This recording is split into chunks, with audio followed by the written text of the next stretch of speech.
If you are planning whatever he wants to do, वो जो चाहते हैं आपसे करवाना वो आप चीज कर पाओ, तो आप उनके गोल से लाइन लो, है ना, और उसके बाद इवेंचुअली क्या होगा कि वो ही आपको वही देंगे जो आप चाहते हैं। Getting the point? Okay, so the next thing is never procrastinate the things. कभी भी हमें अपनी चीजों को कल पे नहीं डालना है ना। जो भी काम हमसे आज हो सकता है वो हमें आज ही खत्म करना है। क्यों खत्म करना है? बाहर बहुत सारे लोग ऐसे हैं जिनके पास काम नहीं है, वो आपकी लाइफस्टाइल जीना चाहते हैं, और अगर आपने इस चीज की रिस्पेक्ट कर ली, अगर आपने इस चीज की रिस्पेक्ट कर ली कि मेरे पास बहुत काम है और वो मुझे सारा का सारा काम करना है ना, तो आप इवेंचुअली देखोगे कि आप जब वो सारे के सारे काम कंप्लीट कर रहे हो तो आपको खुशी भी ज्यादा होगी, क्योंकि अल्टीमेटली जब कोई बच्चा फर्स्ट आ रहा होता है, टॉप कर रहा होता है, तो उसको ज्यादा खुशी होती है, हालांकि वो मेहनत भी ज्यादा कर रहा होता है। Getting the point? क्योंकि मेहनत से तो वो चीज होती है। खुशी जब आप लोग काम कंप्लीट कर लोगे तब आप लोग को अल्टीमेट हैप्पीनेस होगी, रादर देन सबसे ज्यादा दुख की बात वो होती है कि जब आप कोई काम को कंप्लीट ना कर पाए उसका दुख, क्योंकि जब आप काम नहीं कंप्लीट कर पाओगे तो गोल्स नहीं अचीव होंगे, और गोल्स नहीं अचीव होंगे तो मंजिल नहीं मिलेगी। जो छोटे छोटे गोल्स एक बड़ा सा आपका अल्टीमेट बड़ा एम बना देते हैं। Getting the point? तो उसको अगर हिट करना है तो हमें ये छोटे छोटे गोल्स अचीव करने पड़ेंगे। मेरी बात समझ में आ रही है? How many people are aligned with me? Just raise your hand. आपको क्या नहीं समझ में आ बेटा? अच्छा ठीक है। अच्छा, कभी भी whenever you are in a seminar और कहीं पर भी जाओ, अगर टीचर भी कोई बहुत अच्छी चीज बता रहा है तो आप लोग आज से एक आदत में सुधार करना स्टार्ट करो, ठीक है ना, कि हाथ हमेशा एकदम बड़ा सा ऊपर करना है, या तो नहीं या तो यस, या तो यस होता है या तो फिर नो होता है। Getting the point? ठीक है, तो how many people are aligned with me? बढ़िया, ठीक है। So how to manage the time? There is a technique which is known as pomodoro, right? This is a Japanese technique. So आपको एक काम choose करना है, ठीक है, और ये कंसंट्रेशन एक्सरसाइज है बेसिकली। 25 मिनट तक आपको वो काम करना है कंसिस्टेंटली। आपको बहुत सारे सब मतलब ख्याल आएंगे, यार मैं खाना खा लूं, मैं आम खा लूं, या फिर मैं यार मेरे को थोड़ा सा गेम खेलना है, पबजी खेलना। वो 25 मिनट आप जो वर्क कर रहे हो ना, वो आप एक एक्सरसाइज कर रहे हो, माइंड को ट्रेन कर रहे हो ताकि किसी भी काम में आपकी सीटिंग बढ़ सके। गेटिंग द पॉइंट बच्चों? ओके, उसके बाद उसी काम पे फोकस करो, फिर उसके बाद आप थोड़ा सा ब्रेक ले सकते हो, यानी कि 5 मिनट का ब्रेक ले सकते हो, और उस काम को फिर से रिपीट करो। उसको 4 बार, यही एक्सरसाइज आप 4-4 बार रिपीट करो। काम किया 25 मिनट का, 5 मिनट का ब्रेक लिया, काम किया फिर 5 मिनट का ब्रेक लिया, और जब आप ये चीज कंसिस्टेंटली कर पाओ तो आप 15 से 30 मिनट का भी ब्रेक लेना स्टार्ट कर सकते हो। बहुत सारे बच्चे जो मीडियोकर्स होते हैं, मीडियोकर्स देखो, बात ये नहीं कि यार हो सकता है वो पढ़ाई में अच्छा ना कर रहा, हो सकता है भगवान ने उनके लिए कुछ और रखा है, बस अपने इरादे हमेशा साफ रखना, ठीक है ना, क्योंकि पढ़ाई सब कुछ होती है लेकिन पढ़ाई सब कुछ नहीं होती है, ठीक है ना, मेरी बात समझ में आ रही है? तो अपने इंटेंशन हमेशा साफ रखो। मेरा ये यहाँ पर कहने का ये मतलब था कि आप लोग जब भी बैठो, बहुत सारे बच्चे क्या बोलते हैं कि मैं पढ़ाई कर रहा हूँ, वो 4 घंटे किताब को लेके बैठे, उनको कुछ भी समझ में नहीं आ रहा, वो कुछ भी याद नहीं कर रहे हैं, किताब खुली हुई डे ड्रीमिंग चल रही है, वो सोच रहे हैं यार ऐसा मैं कर लेता यार मैं, या कुछ मूवी देख के आए तो मूवी की स्टोरी चल रही है दिमाग में पढ़ाई करते समय पे। कितने लोग मेरी बात से रेजोनेट कर पा रहे हैं? ठीक है, that is called the virtual placement, virtual work. आपकी किताब खुली है, आपके मम्मी पापा हैप्पी हैं, आप लोग अपने आप को झूठा आश्वासन दे रहे हो कि यार मैं पढ़ाई कर रहा हूं, लेकिन एक्चुअली में वो 4 घंटे आपने पढ़ाई नहीं करी। वो काम अगर आपने आधे घंटे में कंप्लीट कर लिया होता, और उसके लिए लगता है फोकस। अच्छा, दुनिया में सबसे ज्यादा कठिन कामों में से एक है फोकस को करना। अब जैसे मैं आज यहाँ पर पीपीटी दे रहा हूँ, या मैं आप लोगों को कुछ बता रहा हूँ, बहुत सारे लोगों को लग रहा होगा कि ये अच्छा बोल रहा है मैं सुनूं, लेकिन सुनते 10 मिनट के बाद फोकस चला गया। अब वो कुछ सोच रहे हैं अपने घर के बारे में, यार ऐसा था यार, मेरे को होमवर्क करना है यार, मेरे को पढ़ाई करनी है, तो वो पूरा समय यहाँ पर फोकस नहीं कर पाए।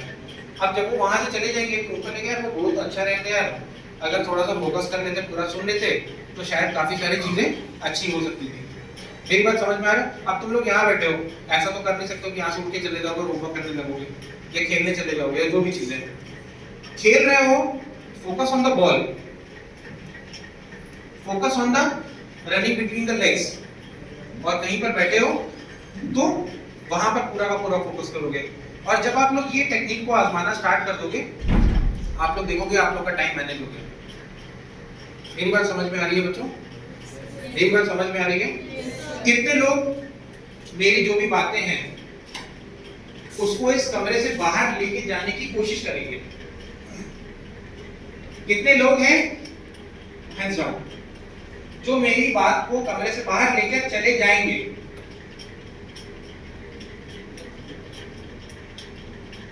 कितने लोग हैं जो मेरी बात को 100% क्लास के बाहर लेके चले जाएंगे?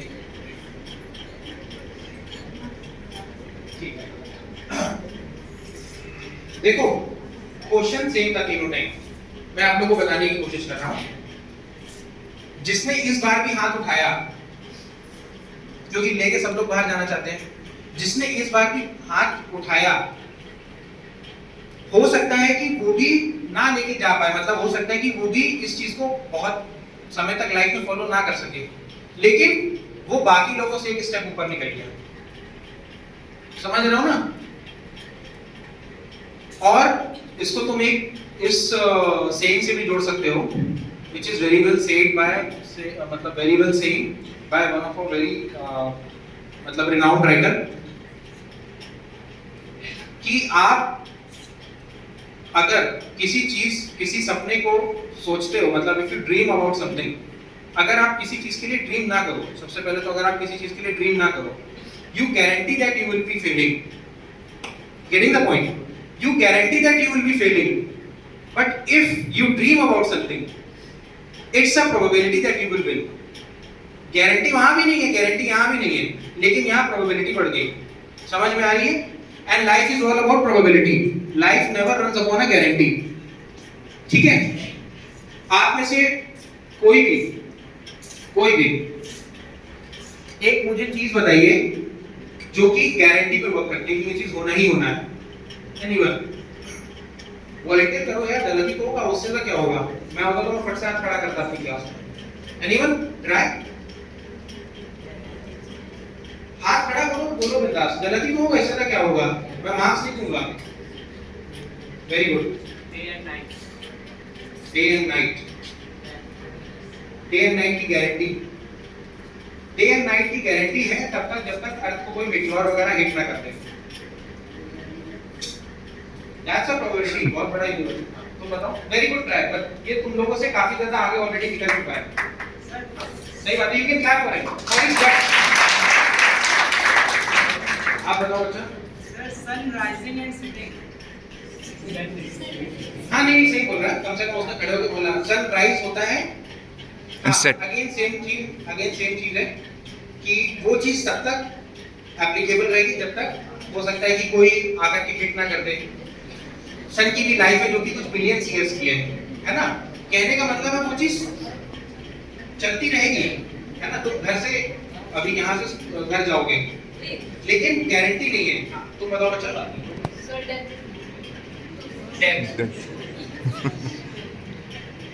डेथ तुम बोल रहे हो डेथ इज अ गारंटी। हाँ death is a guarantee, but death मतलब ह्यूमन बीइंग की बात कर रहे हो ना, इंसानों की बात कर रहे हो।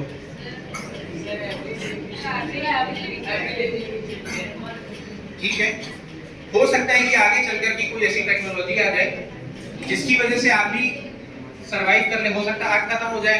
एलन मस्क को आप लोग जानते हो, वो मार्स में सर्वाइवल की प्रोबेबिलिटी खोज रहा है ना? हो सकता है वहां पर शिफ्ट हो जाए, हो सकता है कुछ ना कुछ होकर के चलता रहे। अगर आपने उस चीज को चेंज कर लिया तो वहां पर भी आप सक्सेस पा सकते हो। Any other attempt? हाँ इंटरेस्टिंग क्वेश्चन, बढ़िया था। एज बढ़ेगी, गारंटी नहीं सकते सर, अगले साल मेरी एज बढ़ेगी। गारंटी। हाँ ये एक सही चीज है। समय तो आगे बढ़ेगा ही बढ़ेगा, समय और चेंज कांस्टेंट होते हैं। हाँ, ये दोनों चीजें कांस्टेंट है। समय बढ़ेगा ही बढ़ेगा, क्योंकि जब मैंने ये पल, आज मैंने ये बोला कि ये मैंने क्वेश्चन बोला, ये पल बीत गया, ये दोबारा नहीं आएगा। मैं इसको रिपीट कर सकता हूँ, बट ये पल दोबारा नहीं आएगा। और ये तो बढ़ेगा ही बढ़ेगा, समय तो बढ़ेगा, समय बढ़ेगा, ठीक है ना। तीन चीजें कांस्टेंट है, समय बढ़ेगा, एक भगवान ने एक चीज बनाई है इनफाइनाइट, वो चीज कांस्टेंट है, क्योंकि छोटे में तुम छोटा से छोटा चलते चले जाओगे और बड़े में तुम यूनिवर्स को भी पार कर दोगे, तो उसके बाद भी कुछ ना कुछ है। समय बढ़ेगा, ये बढ़ेगा, हाँ ये चीज तुम्हारी बिल्कुल सही है। और चेंज, ये भी कांस्टेंट है कि चेंज तो होना ही होना है, चेंज भी कांस्टेंट है। एक और ट्राई था, पीछे से एक और हाथ, we can just clap for him यार, इसमें बढ़िया आत्मा अमर है। आत्मा अमर है, हाँ बहुत अच्छी बात। बिलीव इन गॉड, ऑब्वियसली आत्मा अमर है। हाँ, ये एक अंश है जो कि अल्टीमेटली ईश्वर में जाके मिल जाएगा। तो we have to be pure. अगर गलत सलत करोगे तो वो ऊपर वाला एक्सेप्ट करने बोलेगा, भाई इसको पहले प्यूरिफाई करके दो मुझे। तो वो प्यूरिफाई होने का प्रोसीजर बड़ा खतरनाक होता है, मतलब it's a very painful process. फिर वो तुम्हारे कर्म वगैरह आएंगे सामने। तो वो एक अच्छा आंसर है, हाँ आत्मा अमर है, ठीक है। तो यहाँ से आप लोग को काफी सारी चीजें समझ में आई होंगी। और ये जो इसने आंसर दिया, ये आप लोगों को पता नहीं है कि मैं क्वेश्चन पूछने वाला हूँ। Was anyone prepared for this? ठीक है, बट यहाँ पर एक चीज आती है, प्रेजेंस ऑफ माइंड। क्योंकि आंसर तो मैं भी डिसाइड करके नहीं आया था कि ऐसा कोई क्वेश्चन पूछेगा और मैं आंसर कैसे दूंगा, या उसने भी इस समय दिमाग लगा करके बोला। तो वो इस समय पे बैठा हुआ है और इस समय पे आप लोगों से ज्यादा प्रेजेंट है, क्योंकि ना सिर्फ उसने वो क्वेश्चन सुना बल्कि उस पर वर्कआउट भी करना स्टार्ट किया। मेरी बात समझ में आ रही है, ठीक है ना। तो आप लोगों को मैं ये नहीं बोल रहा हूँ कि यार पढ़ाई में दिन रात लगा दो, पूरी मेहनत कर दो, नहीं। जो काम कर रहे हो, जिस समय कर रहे हो, जैसे भी कर रहे हो, उसको उस तरीके से बेस्ट करो। और एक जो बनाया हुआ तरीका है, लाइक फॉर एग्जांपल पढ़ाई करने के तरीके की, कोई चल करके पढ़ाई कर रहा है, अगर वो तरीका उस पर रेजोनेट कर गया, यानी कि वो चीज काम कर गया, तो आप भी उसी को फॉलो करो। मेरी बात समझ में आ रही है। कोई चीज का कंसिस्टेंट रिजल्ट चाहिए तो 80% चीज पुरानी रूढ़ी के हिसाब से 20% का टाइम रखो एक्सपेरिमेंटेशन के लिए। मेरी बात समझ में आ रही है बच्चों? Yes sir. ठीक है, लग रहा है कि यहाँ से कुछ बाहर लेके जाने लायक है? बताओ बच्चों। Yes sir. Good, okay. अच्छा ठीक है, बच्चों को